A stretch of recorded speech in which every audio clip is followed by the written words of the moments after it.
UMen recommends. Access umen.uk.net.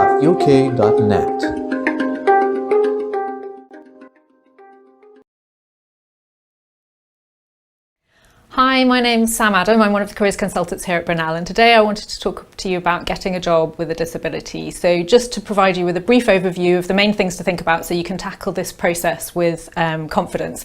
It is a time that can cause quite a lot of anxiety for people, so I just wanted to make sure that you have all the information you need. One of the questions that we get asked a lot is whether to be open with employers about a disability or not. And really there's no right or wrong answer here. It is entirely your decision. But what you want to take into account is, am I going to put myself in the best situation to demonstrate my full potential to an employer? And things to take into account. So the advantages of being open about a disability is that you can ask for the adjustments and the support that you need prior to an interview, for example. The Equality Act of 2010 places an obligation on employers to ensure that they make reasonable adjustments in the workplace for you.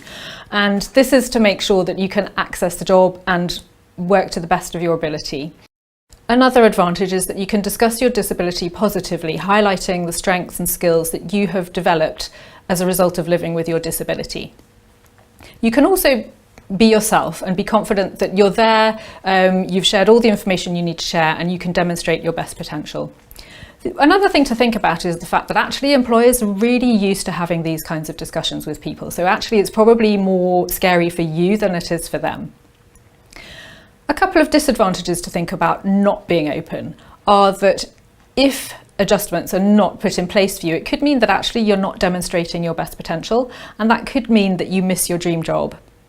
If you decide to share details of your disability at a certain point throughout the process rather from the beginning, it could affect your relationship with the employer, and it could also cause delays to the recruitment process.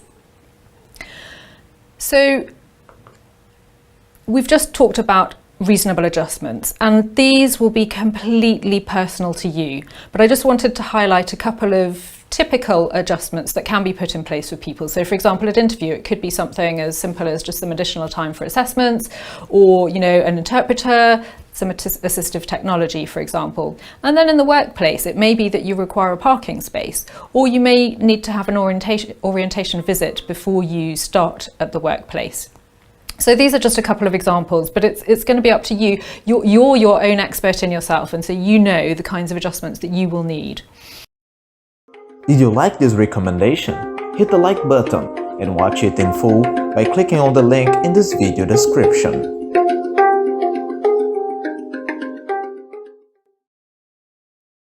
All citations recommended here are solely for educational purposes.